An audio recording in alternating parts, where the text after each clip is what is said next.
Hello, everybody, and welcome back to Only Stupid Answers. This is a show where we answer your questions about movies, TV shows, comic books, ballerinas, John Wicks, and so much more. I'm your host, DJ Wooldridge. With me is Roxy Stryer. Hello, Roxy. That's me, DJ. That's you. Roxy, did you ever consider going to a school that teaches you how to be an elite assassin, but also teaches you how to be a ballerina? It's a great question. When my Grammy saw that I was going to see Ballerina, she was like, "Oh, I love dance movies," and I was like, I don't think this qualifies." Yeah. But that would be a sick school, and probably would have kept me doing ballet for longer. Yeah, there you go. Because I have to imagine, I think I would have a moment. The character doesn't have a moment in this movie. We're talking about the John Wick spinoff Ballerina this week. She doesn't have a moment where wait, I still have to do the ballerina training? I have to do that too? Why? But I do think that they don't really explain this in the movie, but they probably, for the same reason that football players have to do ballet, it probably does help with the training. Because and you can also assume, we just talked about Karate Kid Legends last week, and you have to assume there's probably an element of unorthodox, out of the box training methods of wax on, wax off, but ballerina version of that. For sure. We didn't get to spend time on that, but yes. This is not a spoiler, but in general, any ballet movie, watching people go on point and watching their feet bleed actually makes my whole body, the lower half of my body, go numb. It is oh my God, I don't know how people do that. I don't know how. I watched a TikTok this week, DJ, where there was a 78-year-old woman who just learned to go on point for the first time. She took up ballet 3 years ago, and this woman's 78 and she's going on point. And I'm just sitting there thinking, this can't be the smartest idea. And everybody's so proud of her. And I'm just like, get off your tiptoes. Get off of them. I mean, good for her for trying something new and being successful at it. I every time we do that, because it's such a part of our culture now with movies. By the way, being a ballerina sucks. It hurts real bad. It fucks up your toes real bad. And every time we see it similarly, I'm like, wow, this sucks. And you also think why do we need to, does it need to be this way? Why are we doing this? What? We made that up for the purpose of what? Two things. One, can we do something else? Also, counterpoint, because we don't want to lose parts of culture. There's not special shoes we can make that less hard on you or something. There's not something we can do to make it less punishing. In the same beat though, DJ, it's kind of like how I feel when I'm watching Tom Cruise. And I'm thinking why do we do, but I still can't look away. It's still so entertaining, but just why are we doing this? You really are, you could get so hurt. I rewatched the clip of him breaking his ankle and when he's doing that building jump. Which Mission Impossible was that? I think that was Fallout. That was 2 ago. Yeah. And it's you didn't have to do that. Yeah. To me, that is it's more forgivable because Tom Cruise is who he is. Kind of like anything with Jackass. Yeah, man, let him go for it. Let him do it. I guess there's with the ballerina stuff, there's this the sense of you're not being forced to do it, but it's this is how we do it. I don't know. Anyway, but before we move on from this point, and we'll revisit it because we're going to talk about the movie, the implication also is that John Wick did ballerina stuff as part of his training to be John Wick. That's the we never get it to us. I want to see it. I want to see it.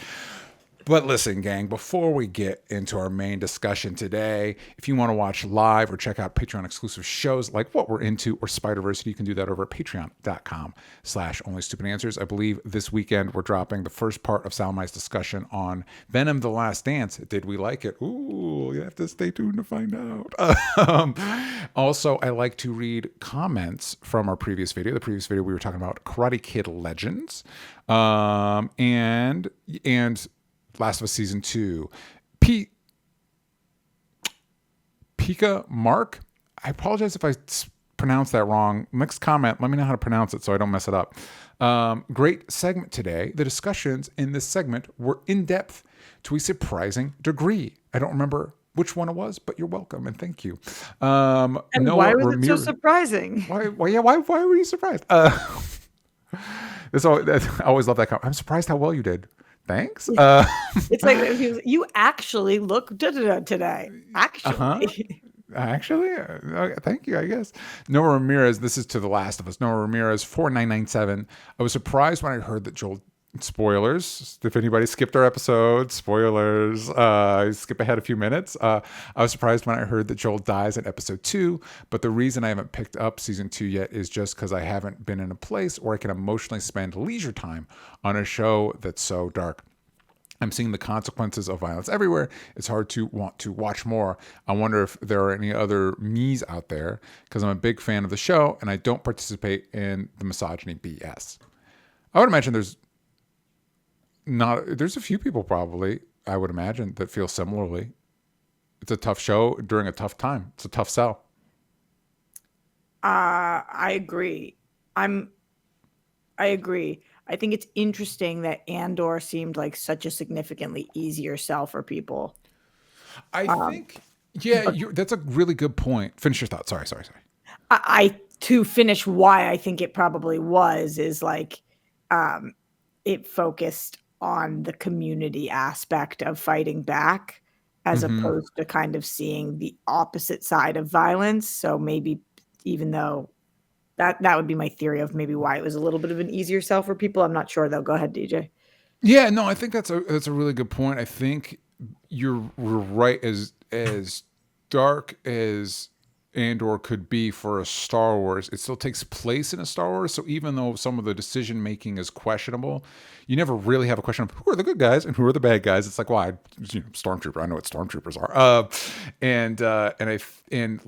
And you see people navigating to try and figure out what the best option is, as opposed to The Last of Us, which is we're gonna watch a character make the bad decisions, and you know they're the bad decisions because all the characters around that character are like, hey, this is a bad decision. And so it makes it a little trickier for me. One of the questions Yeah. I had when I was watching Last of Us is what differentiates this from something like Breaking Bad, where Walt is also making all the bad decisions. And I think you could make, and I don't know that I came to a conclusive answer about that. Or you could even say, no, I guess you can't say about Last of Us season 1 because Joel makes bad decisions, specifically at the end. But the bulk of the show is he's trying to save a girl. That's easy to root for. That's not hard to wrap your head around. But yeah, with something like Breaking Bad, Sopranos, name one of the prestige dramas where a bad person, to The Shield, any one of Hmm. these bad guys making bad decisions. I think the argument I could make, I don't know if this is the one I would make, is that those are easier because at least ostensibly, there is no illusion whether you should be rooting for this as not or not. I know people did, but like the show's not like, what if Walt is right? No. Whereas The Last of Us is trickier. Yeah, I don't know. It's an interesting question of like what makes something too dark or not dark enough. I know since we had our conversation, because you talked about people weren't happy about it. I've since we had our conversation, I've seen a lot more press with people playing the game not happy with the adaptation. It's a tricky thing. Adapting The Last of Us ended up being a trickier proposition than I would have anticipated when they first announced it. Do you think it does have to do with the time period that we're in, or no? I don't think that helps. I don't think that helps. And do you think And that helped Andor? I do. I think it helped Andor feel more prescient. Although I do. I want to say I saw. Yeah, no, I saw a quote with Tony Gilroy where he's like, I find it interesting that people think the show's talking about our time because it's basically talking about every time. Yeah. These cycles are things that we as keep doing, which is bleak. Anyway, but yeah, I do think it. I mean, helped Andor in that the discussion around Andor is much more positive. I actually don't know that more people. I would be interested to see, are more people watching Andor I than The don't know Last the of answer to Us? that, but Yeah. everybody I know, so this is a coastal thing, obviously, but everybody I know watched Andor, and not Mm-hmm. everybody I know watched The Last of Us. Interesting. That's interesting because I would That's have just a assumed as small much as focus group, though. yeah, as much as I loved Andor, I would actually assume, and I know there was a big drop off in Last of Us season 2, but I would assume more people would watch Last of Us than Andor. But that's just an assumption. I have no data to back that up. Like, I was at, Um, getting coffee the other day by myself, and I was sitting there, and I took out my headphones for a second, and the table next to me was a bunch of dudes that seemingly are not in this space or industry at all, and they were all talking about The Last of Us versus Andor, and I was like, "Oh, mm, that's so interesting that this is, like, the comparisons between these 2 shows. It's not just people like you and me who go on and do this for a living, like, this has made it to casual coffee conversation amongst friends, yeah, which that's interesting. yeah, Yeah, totally. I do think Andor is benefited from the time. I do think Andor is benefited that while it is an extension of IP, it is not a specific adaptation of one story, whereas The Last of Us is.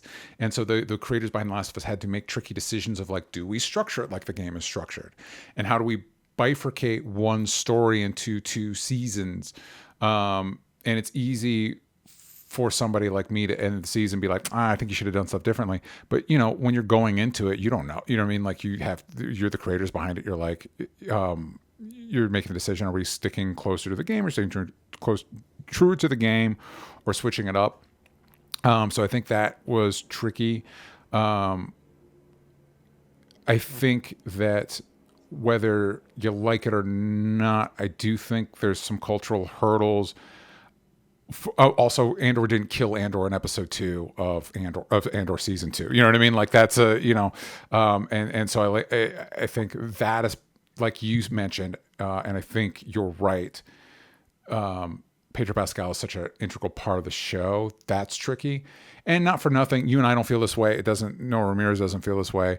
It wouldn't surprise. It'd be disappointing, but it wouldn't be surprising if female lead on one of these shows, and that changes how people feel about it. Like, it's hard to not, whether that is true or not, it's hard to not have that enter your headspace of why it might not be as well received. Yeah, I think that all of that is valid, but the point of yours that's landing the most with me is the fact that I think we are very clear on the perspective at this point of Andor, in Hmm. terms of the show's perspective on what's going on, and we are Yeah. not clear on the perspective of The Last of Us if you haven't Yeah. played the games. If you're Hmm. just a TV watcher, it is unclear what this show at this moment stands for or against. Yeah. Yeah. Um, Yeah. and I'm filling in the blanks of what I think we'll get to, but Hmm. I still don't know good guy, bad guy side. Yeah. And Andor, it's super duper not unclear. There's not 1 second you're watching this and you're like, is Cassian on the wrong side of things? Yeah, yeah, yeah, yeah. And partially that's just the benefit of the IP. The Right, Empire's the exactly. Empire. You know Yeah. what I mean? Like there's and we all culturally immediately you see that iconography, you're like bad guy. You know what I mean? Like what you're dealing with. So it's an interesting thing, and I think it's an interesting considering the show that we do. It's an interesting and this time we're in where everything's so IP focused. The pros and cons of using an IP, because the other part of the conversation, like I said, a lot of the coverage I was seeing about it was from the perspective of game players, and so you're coming in with this preconceived. The game gave you certain feelings. You're wondering how the show. Same thing with Harry Potter. Same thing with all this stuff. Are you gonna? Although Last of Us is more morally complicated than Harry Potter is, but anyway, as far as the story goes, Yeah. not anything else. Just as far as the story it's trying to tell. Harry Potter's like kid wizard. Last of Us is like, what about the violence we do to each other? But you just have these expectations, and it's just whereas Andor I think subverted a lot of Star Wars expectations, but people really loved it. Whereas like The Last Jedi and stuff subverted Star Wars expectations and people didn't, you know what I mean? So like the alchemy of like, what can you get away with? What are people going to accept? How do you adapt things that people Mhm. love? How do you adapt to new mediums? Because we're still figuring out how do we adapt video games, especially more narratively focused video games. It's just an interesting space. And I'll be interested to see how they navigate it because they're already getting questions for Last of Us season 3. Like, is there going to be more flashbacks with Joel? And it's having played the game, it's like, well, there aren't after in the game there aren't after that one. So, but I think it would be in the show's best interest to maybe come up with some, Yeah, maybe figure out a way to bring Pedro back. totally. I wonder if, as we're talking about this, is kind of opening my eyes to a couple of things. I wonder if that's why I actually am liking The Last of Us more than I'm liking Andor. And you related to Breaking Bad. I kind of feel the opposite way about Breaking Bad, where I do feel like Breaking Bad asked the audience to check in with itself to see like how far is too far, and like at what point should we turn back. Hmm. And I don't think Andor asks the audience to do that. And I think that Yeah. that's a question that I really appreciate in a show, is them like allowing me to make my moral compass do some work before they tell me how I should feel. Um, Hmm. yeah, because like my favorite episode of Andor, we've spoken about it a lot, but obviously is episode 8. I just think it was so unbelievably beautiful. Um, and it's the one that made me kind of just really think about people coming together, and like, what do you do in your darkest moments, and how do you it made me question like, what would I do if I was there in that position, which the rest of the Yeah. episodes really don't do as much for me. Yeah. um so yeah, And we'll see. Like the season three has a couple things going for it. It has a couple things working against it. of The If they're Last of Us. structured like the Last of Us, yeah, season 3 of Last of Us. If they're structured like the game, we're going to be following Abby for a chunk of it, that's a big. Caitlin Deaver's great. I think she's a great actress. As far as what audiences want from the show, that's a big ask. And that those parts of the game, I think, as far as I remember, it's been years since I played it, but as far as I remember, those parts of the game really work. Abby's an interesting character. But they have the benefit of they see the response to season 2, and so like if I'm Craig Mazin, I'm like, well, let's figure out a way to get some Joel in here. Let's get some more flashbacks in here. And they have the benefit that it's the conclusion of that story. Whether they decide to tell, I know they've talked about splitting the rest of the game into 2 more seasons. I wouldn't.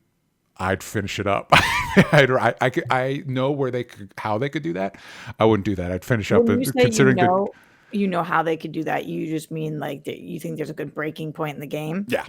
Okay. Yes, there's a good breaking point in the game where you could if you wanted to break it into 2 more seasons. Considering the drop off from season 1 and 2, I wouldn't. I'd plan if I'm Craig Mazin, I'm planning on and Neil Druckmann, I'm planning on wrapping this baby up at season 3, and then figuring it out from there. But so. We'll see how it goes. Right now, it already has a season 3 with the Zaslav of all. Who knows? But I would be surprised if we don't get season 3, and I'll be interested. And I'll watch it. I'll be interested to see how they adapt it. And I do plan on, fortunately, I have time playing the game again between seasons 2 and 3, so it's a little fresher in my brain. Just the Anyway, second game? yeah, because because I replayed the first one when the first season dropped. Okay. Which I found that kind of telling too. That when the season 1 was dropping, I'm like, I need to play the game again, and I played it. And when season 2 was dropping, I'm like, that's okay. I'll let it play out. Before the Maybe show, 'cause though, would you have said you preferred game 1 to 2? um, yeah. Well, it's different narratively, and see that's the tricky thing. So narratively, yeah, I think season 1 is a little clearer and tighter. But because it's a game, the gameplay in season 2 is by and large improved. They've tightened some stuff, they've included new stuff, and that's the thing. So it's anytime like Ellie's like, I'm not going to save Tommy, I'm going to go to the aquarium. I'm like, well, yeah, I want that because that means I get to play that's more of the game I get to play. You know what I mean? Like, I'm okay with Ellie making the decision because I like playing the game and I want to play the game. Whereas when you're watching a show, you're like, Ellie, you're fucking up again. You're fucking it up again. Take a hint. To fucking take a hint and stop. Did she end up on Scar Island in the game? I don't think so. You don't That's one of remember? the reasons. Because when that whole thing happened, I was like, I don't remember this happening, and it feels weird to include. I don't know why we're including it, but let me. Anybody in the comments who's played the game, let me know what we're talking about. Is at the end of season 2, Ellie has an option to go save Tommy or to go try and get revenge. She decides to go get revenge. On the way to revenge, she gets like washed up on the shore, deals with scars, then escapes them, and then finishes the thing. And it feels like a really weird, to me, it felt like a really weird tangent that I don't know. It was an opportunity for, because I don't know that this is spoilers. Most of the scar stuff is Abby's part of the story. So, like, was it a way to connect Ellie to that plotline? Like, I didn't know why it happened. If it does happen in the games, remind me, because I don't think it does. But it's been a while since I played it, so I was like, maybe it does. But why? It's such a weird. It feels like this happens. Oh, and then by the way, back to what we were doing. It's like, oh, okay, well then just cut it. Fast that I was wondering in the game how that it played out, because I was like, wow, that was such a fast moment. Yeah, and it doesn't really derail what she's doing in any meaningful way. So it's like, okay, well then just cut it. I don't know. It might have been a way. Tension of like, because maybe they did it for this reason. We had already killed Joel. When she's strung up, I was like, oh, are we about to kill Ellie and go to Abby's perspective? What a bold decision. Sorry, Last of Us, you're not Game of Thrones. You don't have as deep a bench. Yeah, I know. But I was genuinely thought, like, it wasn't like I was like, oh, we're going to get out of this. I was like, they might kill her. Yeah. Yeah. It was an interesting thing. Yeah, I don't remember it happening in the game. If it happens in the game, let me know in the comments, because I do not remember that. And it felt like a weird inclusion. But yeah, so we'll see. We've got plenty of time to speculate about The Last of Us. We've got 2 more years before it comes out. Hopefully we're still getting TV and movies in 2 more years, man. Like, I don't know. Oh my God. Don't do that. Hey, listen, you're just rolling with the punches, Roxy. I'm just taking it as it comes, just like the rest of us, taking it one day at a time. Speaking of one day at a time, I don't know.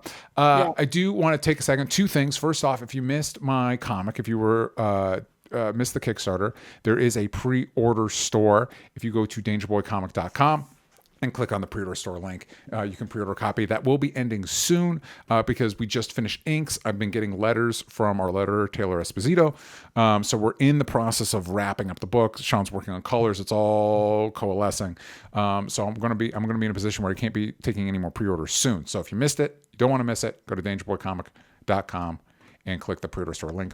Also, trying to do what we can to make the world better. So each month I'm choosing a different charity to kind of direct you guys towards. This month is Children in Conflict. I've got a little one of my own. So seeing little kids in war zones really touches a chord with me. Point is, Children of Conflict, all the funds they raise help transform the lives of children living through crisis, conflict, and war across the world by providing emergency protection, education, mental health support, and community advocacy. If you go to the website, you can see they're in places all over the world, including Ukraine and Syria and Palestine, all over the place. So go check them out. If there's charities you think I should check out for future months, let me know. Also, as great as giving to charities is, and I think it's important, especially when you're talking about global issues that as individuals we can have less impact on. I do also think it's as vitally important to do stuff in our own community. So if you're doing stuff in your community to help make that better, let us know in the comments. I'd love to read that on the show, help give people ideas and inspiration. Things are tough. We were just talking about things are tough. Anything we can do to help make the lives of the people around us better, I think is important. And we want to support that here on this show. Let's go to news real quick.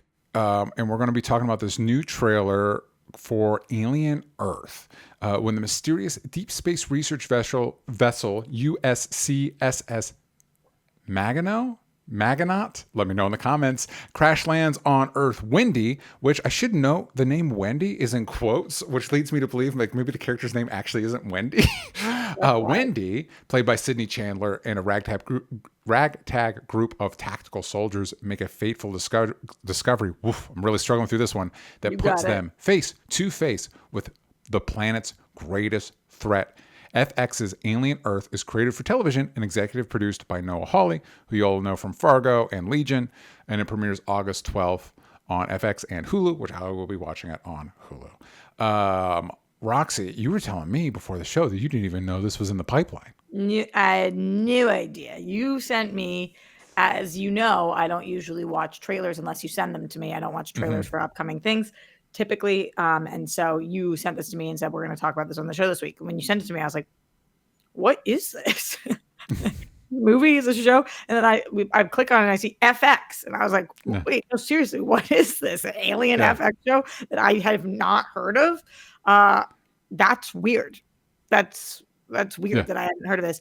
In all fairness to the show and to me, this is not my franchise, and Yeah. I have not kept up with this franchise. I haven't kept up with the Alien franchise. I haven't kept up with the Predator franchise. I am like super duper far behind on these to the point of when we were kids. So Yeah. that maybe it makes sense that I didn't know this, but I was like, all right, cool. Let me watch this trailer. And then I watched the trailer. I was like, this did not move the needle for me one way or the other. I Oh don't yeah. even So know. you weren't no feelings on it. You're like, sure. I was like, huh. All Mhm.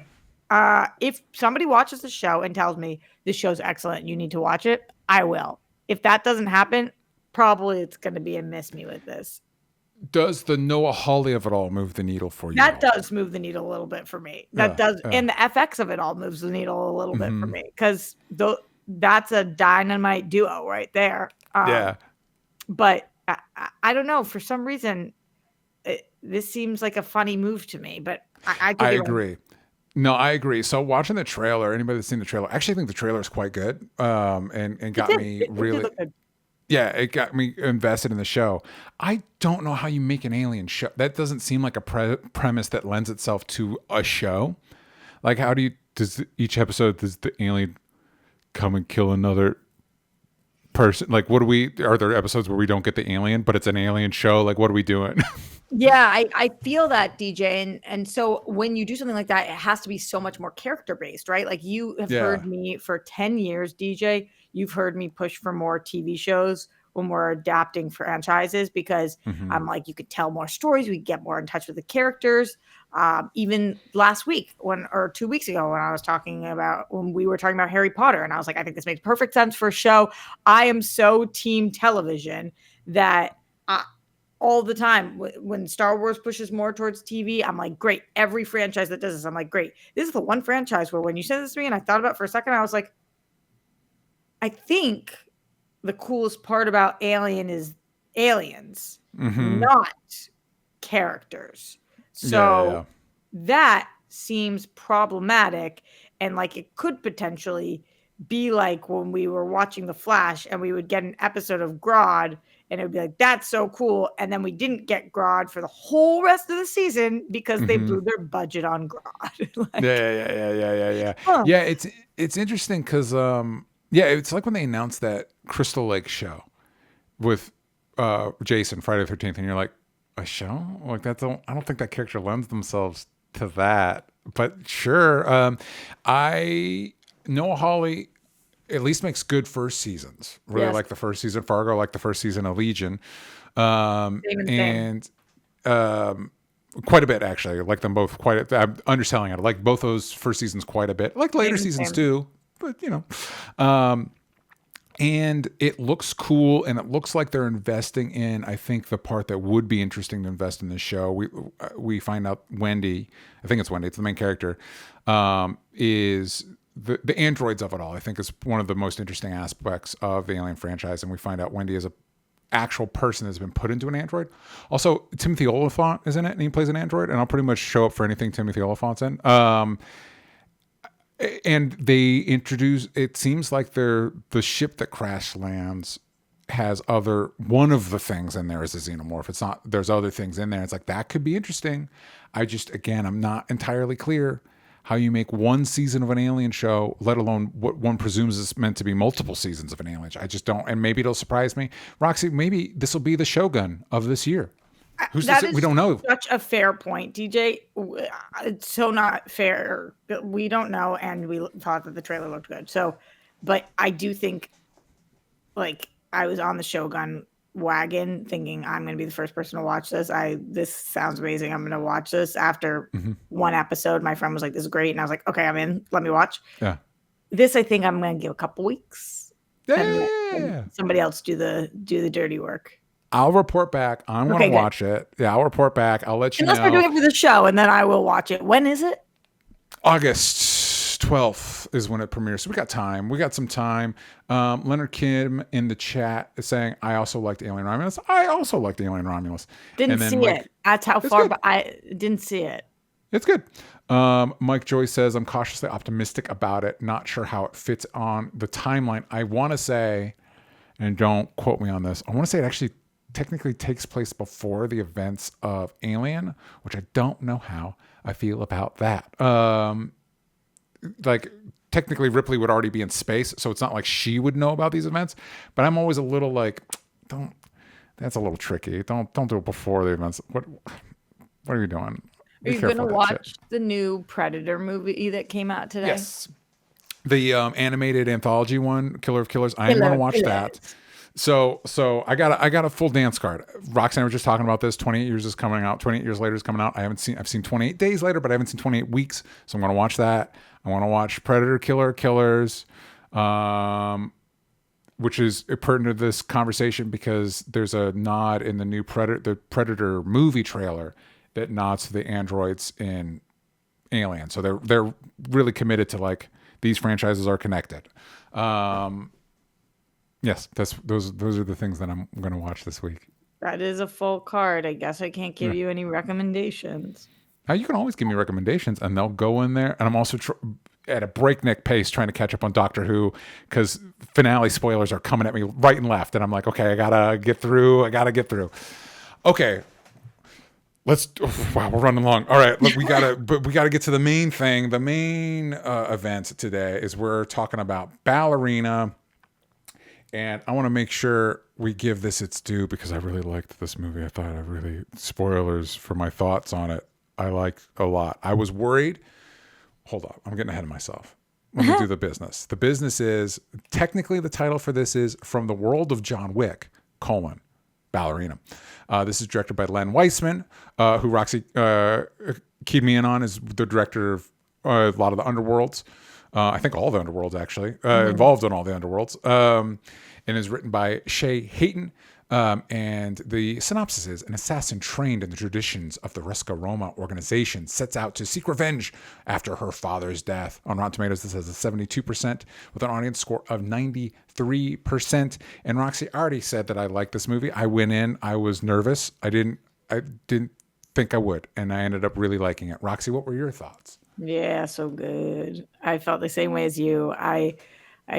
I'm surprised because I told the audience, I was like, I felt like maybe they were trying to bury it because the press screening was so late and then the embargo was so late and I didn't see a lot of press for this. And a lot of people messaged me back like, what, have you been living under a rock? They've been doing so much press for this movie. I don't know. It didn't come to me. I didn't riding for this movie the way that I feel like they have rode for the other John Wick movies.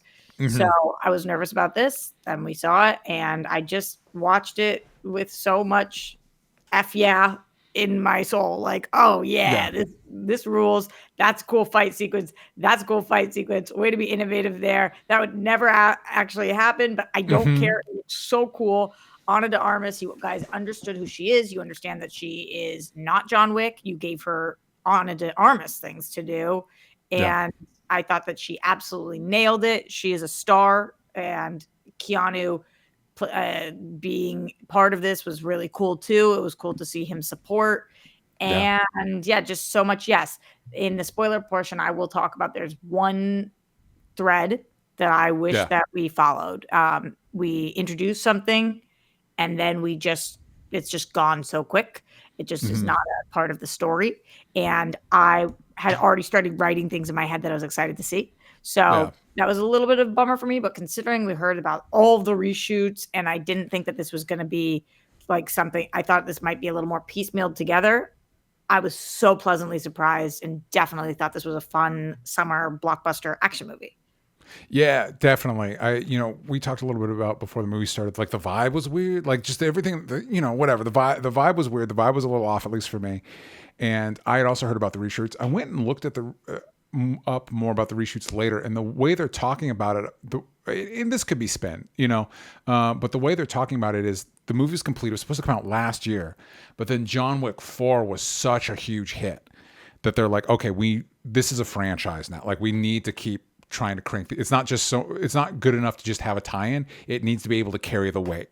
And so they went to the director, and this makes more sense to me considering Len Weissman's he's not just some It's not like the Marvel formula, like we just found this guy and now he's got this blockbuster. It's like no, he's got to try. He's been doing these types of movies for a while now, Mhm. and they came to him and they're like, here's some extra money to really crank it up. Like really, we really need this to keep carrying the franchise while we figure out John Wick 5 or whatever. And Yeah. having seen the movie, whether that's true or not, it did make sense to me because it didn't. I don't want to be mean. I'm sorry, but it didn't feel like a Brave New World situation where it's like, pff, what was the movie this was before? What movie were you trying to make it? What was happening? This felt way more cohesive to that than that to me.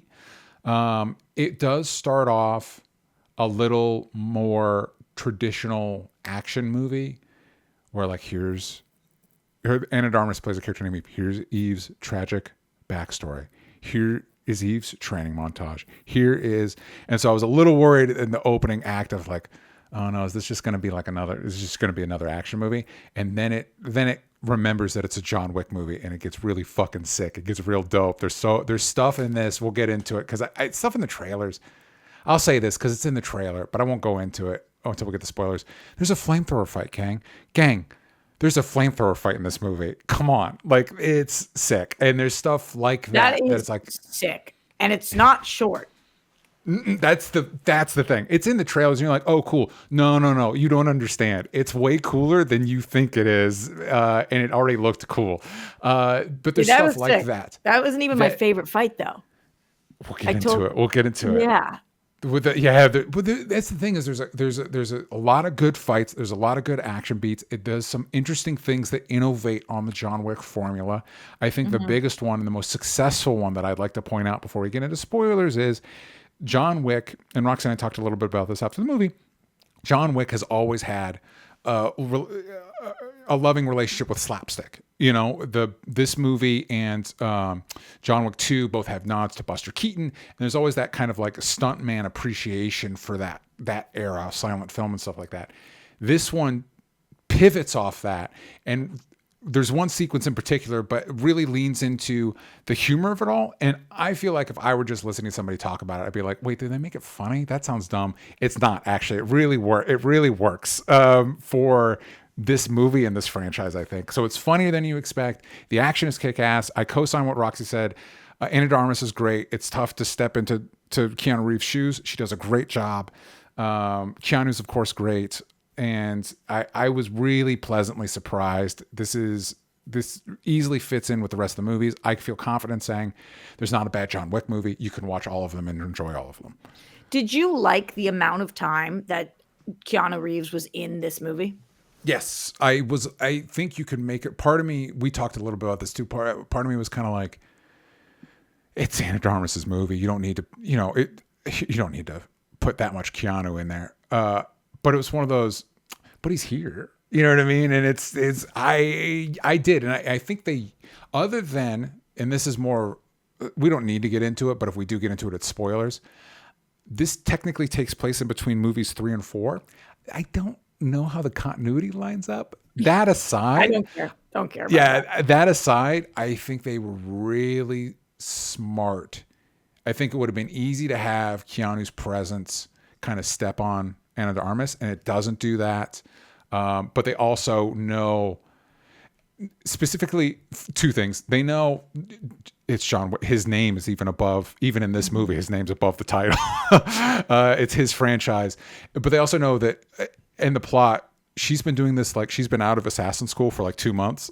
So they kind of know, like, we're not going to Ana de Armas is formidable. Eve is formidable. She's talented. She has specific skills that make her unique. But also, she's not John Wick yet, but she could be. Because that's the other thing I like about this movie is that this circumvents our need to do a John Wick origin story. It's this. He basically did this, and then he went off to become Baba Yaga. But it was basically something along the lines of this, which goes back to he was doing ballet shit. Because there's boys in the school. It's not like the Kikimaro whatever is just the girl assassin school. No, this is this was the impression I got, Roxy. I don't know if you felt the same way. This was John Wick's training. He was one of these ballerina dudes. I hadn't thought about it too much till you're saying it, but that does make perfect sense. Yeah. I took a friend who had never seen any of the John Wick movies to see this movie. We chatted a little bit afterwards, but I asked her because she loved the movie. And I was like, what did you think about the John Wick character, who you know nothing about, who just kind of Yeah. shows up, like does this thing? She was like, well, it was Keanu, so I thought that was awesome. And Yeah. that's cool and smart of them, that he's such a Mm-hmm. big star and kind of plays such like a similar vibe role in a lot of different movies, that she understood very quickly he's the biggest and the best, and that's what he's doing there. And I think it's Mm-hmm. cool that you could see Ballerina, having seen none of the John Wick movies, and this could be a starting place for you to love the franchise. That's really cool. Absolutely. It also, his role in it reminded me a little bit of Willem Dafoe's role in the first movie, Mm. where he's kind of like on the periphery, helping along the way. I thought they executed real well. And truthfully, like I would watch, I've said this every John Wick movie, and I'll say it here. I'll watch all these movies. You Ballerina 2, gimme, gimme. We got in the Discord, Jake Hefner asked two things. First, how are the stunts and fight choreography compared to the rest of the series? We'll get back to that. But do you think if Ballerina does well enough, it could be a way to expand the John Wick universe without John Wick? I'm with DJ. I want a Kane movie. You're getting it. And I'm going to watch that shit. Donnie Yen is going to return as Kane. He's going to be directing the movie. I'm going to watch that shit. Give me Ballerina 2. I'm going to watch that shit. Me too. I'm all in at this point. But circling back to the beginning of that question, Roxy, how did you feel the fight choreography compared to the rest of the series?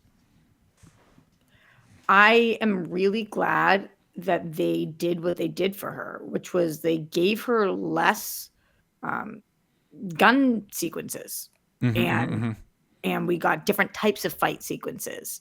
Yep. And so I think it compares in the way it's very different than the rest of the series, but very tailored to their lead. So I thought it was just as strong, and the fight sequences in this were awesome and different. So it was a cool way. Like, I can't picture John Wick doing at least 2 of the fight sequences that she did. It would have looked weird on him. Yeah, it was smart, because not only does it, they were smart to not just be like, this is just John Wick, but with a different lead. No, you could tell they spent the time to think what makes her distinct, which doesn't just help her character. It helps differentiate what these Ballerina movies could be. And it allows the stunt people to be like, okay, so what's stuff that we didn't do or didn't feel compelled to do with John Wick that we could do here? So it's a lot more blade work. Like, there's a reason, like in the main thing, she has this katana. There's a lot more blade work. There's a lot more bomb stuff. And I think this will be kind of our segue into a little bit more spoiler talk. So if you are waiting to check out the movie, I think we both recommend it. Go check it out. If you like the John Wick movies, you're going to like this movie. They acknowledge that in one of her training things, she's learning how to fight, and they're like, listen, you tiny, so you're gonna have to do stuff differently. You can't. They don't say it like this, but the meta narrative is you're not Keanu Reeves, so you're gonna have to come into these confrontations with a different trajectory to make them work for you. And it's like, that is the correct instinct for this character and this movie to have. Yeah, absolutely. And because in this movie, there's portions where we see her thinking she is John Wick, and then she's training. And it's like, that's not going to work. And then I was a little nervous, like, are they going to just do that? And then they're just like, you have to find your own path. You use your size to your strength. Don't play their game. That was a really cool switch up. So real quick, I do want to, part of me wants to just be like, I like this fight. I like this fight. I like this fight. Before we get into that, we're in spoilers again. What was the plot element that didn't quite connect with you the way you wanted? Full spoiler. We introduce her sister, and then she's dead. And her sister was introduced earlier, but we find out she's her sister, and then she's dead. And especially as you're talking about a Ballerina 2, and all the things, even if it was just in Ballerina 1, I am obsessed with sister plots. This is a personal to me, of course, but I love sister plots. So in my head, I'm writing like, oh man, this sister is going to have to realize that they're actually not her family. They actually don't care about her. And she's going to have to switch and work with Eve to get them both out of here and go on the run, and boom, she's dead. And I was like, oh man. Like, you guys it's one more. To the point in where case you didn't have enough motivation, here's some more motivation. Right. And I'm sure it will be more relevant in the in Ballerina 2 or whatever, too, like vengeance for her sister, any of those Yeah. things. But I just really think that there was no point in introducing that storyline if you were going to strip it from me so fast. And Yeah. that must be where some of the reshoots kind of came into place. Like Yeah. they Yeah. must have had to cut certain things, add certain whatever. And that was just like a reveal. And they were like, and that's enough. It's a reveal. And then we're gone. But I could have done a whole 3 movies of sister ballerina training each other, whose Yeah. method's better. And Yeah. that's not fair. That's not the movie they wrote. It's just Yeah. what in that moment I wanted to see. To the movie's Yeah. credit, I got over it real quick. Yeah, So yeah, yeah. So I can tell you the moment the movie won me over because I'm like, I'm into this. I'm into these movies. I'm into it, but like, I don't know, I'm going to love it. The moment I'm into it is there's a sequence where we see Eve and we find out that it's after a big confrontation and she's like leaving this club and there's all the people. We don't see her take out all these people. We just see the aftermath of what she's done. And I'm like, this is fine. I've seen movies do this before. It's an effective thing. And then she gets in her car to drive away and the camera pans up as she drives away and then another car comes in, hits her, pushes the car back to where it was and a that full shot other was fight breaks out. And I'm like, I'm in. Movie, you got me. I'm in. not only is that what happens, DJ, but you forgot that when we see the car, she's a man pinned Oh, that's right. to the wall. She's in front of me. Yeah. Oh That my was God. you're not the only one that clearly that was the moment where the theater was like, yeah. Yeah. Oh, that's right. This is a John Wick movie. So This is things sick. that were great. We get a classic John Wick gun porn. You come to the consigliere or whatever, and that immediately gets interrupted by the bad guys and erupts into a huge fight. That's awesome. That's where we get some incredible grenade stuff that the logistics of don't work, but this is a magical world where suits can stop bullets. The flamethrower fight is incredible. Also leads to a guy with a flaming foot as part of the fight. That's incredible. A low key one, but there's an ice skate fight. That's where this image comes from. That's great and funny. And I think one of the things they did well throughout the movie, the people she's going after are the Roscoe Roma are a family, but the bad guys are a cult. And I'm like, in this world, what does that mean? What is the distinction? And what you find out is the distinction is there's a running gag. You talk to people that, watch John Wick casually. They're like, wow, everybody's an assassin. And I've always kind of understood like, no, there's a lot of them in this universe, but it's not like everybody's an assassin. When she goes to the town that this cult is in, spoilers, everybody in the town literally is an assassin. Like that's what makes it a cult. Even the young kid, she doesn't fight young kids, but even the young kids are like trained into this world. And it's awesome. It's a great escalation of the stakes. It's a great use of this world, and it is hilarious. Yeah, I'm so with you, DJ. And my favorite part is she doesn't know that going to the town. Mm-hmm. My favorite line in the whole movie is when she stops after 2 people have tried to kill her and she said, "What the fuck?" Yeah. Because it's a really good gag. Like you're introduced to like, here are the civilians, and then all the civilians suddenly start grabbing guns, and you're like, wait, what the fuck's happening? Totally. And she's like, what? Like, and that was what was so cool. There's so many moments in this where I was just like, you guys nailed that. You nailed that. And a lot of that is due to the direction. A lot of it's due to the writing, but a lot of it is due to Ana de Armas just being so unbelievably charismatic and charming and badass that there was not much she could do or say that would have made me turn on this movie because I just thought she nailed it. She nailed the role. Yeah. I hope we get more of it. I think she did great. I don't know how it's doing right now. It literally just dropped the day of this recording. I hope it's doing well because I want more of these. Because we've had a lot of John Wick clones. Yes. And ever since John Wick, a lot of people and versions of we got Atomic Blonde with Charlize Theron, who's one of our great action stars, and it was directed by one of the guys that did the first John Wick, and that movie wasn't that good. You know what I mean? So it's a tricky thing to do. It's a surprisingly tricky thing to do, and this I think nails it. And I'm excited for more of these. I'm excited for the Kane movie. I'm still on the fence about doing John Wick 5 just because I thought John Wick 4 is still the high watermark of the franchise. But like, I'm in, gang. Whatever you guys want to do, you have my trust. Roxy, any final Ballerina thoughts? I'm with you on all of this, DJ. Same page. Yeah. Oh, and just the John Wick thing. There is a confrontation with her and John Wick. And I thought it was really well done because it's like, he's still John Wick. He's not really trying. but you never once feel like Ana de Armas is less formidable. John Wick's presence doesn't make her feel less formidable, which I think is great. Yeah, I agree with that completely, and that would have been a bummer and undermine the movie if it had not been like that. So I like their dynamic, honestly. I thought that he pays her respect where respect is due, and she pays him respect where respect is due, which is cool to see.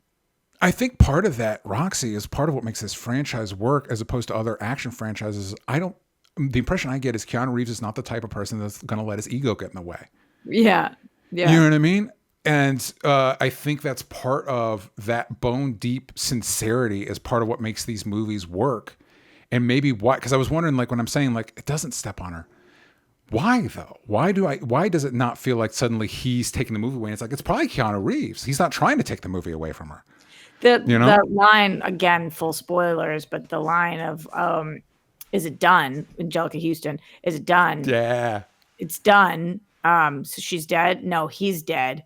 And that's what you're talking about with ego, where like, if he had an ego, he's got to be the best assassin that's ever been. He would have come in and killed her. Yeah. But instead, she's like, I need until midnight. He's like, okay. Yeah. I especially if this is taken between 3 and 4, he's kind of like, yeah, I kind of don't care. Go for it. Go and again, this one reminds me of the Willem Dafoe. He helps her. He snipes a few guys that helps her out, and it's like that's what Willem Dafoe did for him in the previous movies. So it is an interesting repositioning of who he is as a character. Man, it works, and I honestly didn't think it was going to work. But I'm going to own this. I've got all the John Wick movies, and this is going to slot right in next to them. And I'm a happy boy. This year's been tough, but movies and TV's actually been pretty good so far Really this good. year. Yeah. Really so I don't know how to process that, but hey, man, take the ones where you can get them. Roxy, where can the kids find what you're working on? Everywhere at Roxy Stryer. On Wednesdays and Sundays, I'm on my channel.